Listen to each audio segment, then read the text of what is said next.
In today's video, I'm going to teach you how to print bank account history in QuickBooks.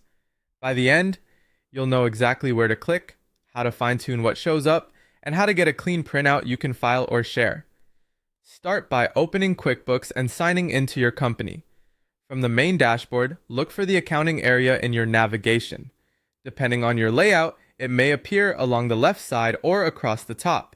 Click Accounting to open the tools you'll need. In the Accounting section, choose Chart of Accounts. This is the list of every account in your books: bank, credit card, income, expense, and more. Locate the specific bank account you want to print.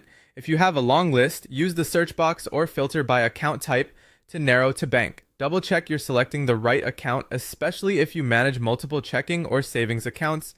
Once you found it, look across that row for the action column. In that column, click Account History, sometimes labeled View Register. This opens the account's register, which is the running list of deposits, payments, and balances. Before printing, adjust the settings so only the information you care about appears.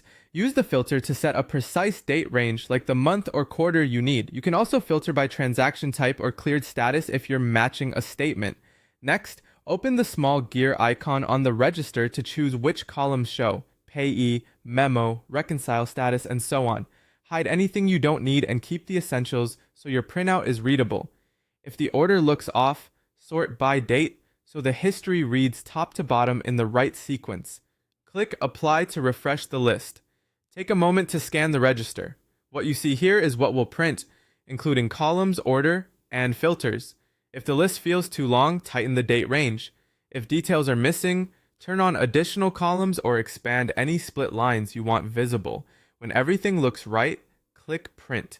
You'll usually find a printer icon or a print button at the top of the register. Your browser's print dialog will open. Choose your destination printer or select Save as PDF if you're sending it digitally. Check orientation. Landscape can prevent columns from getting cut off. Set margins if needed, and confirm the page range. Then finalize the print. That's it. You opened QuickBooks, went to Accounting, opened the Chart of Accounts, chose Account History, refined the view, and printed a clean bank register. If a print window doesn't appear, allow pop-ups for QuickBooks, and if the output spills across pages, narrow the date range or scale it slightly before printing.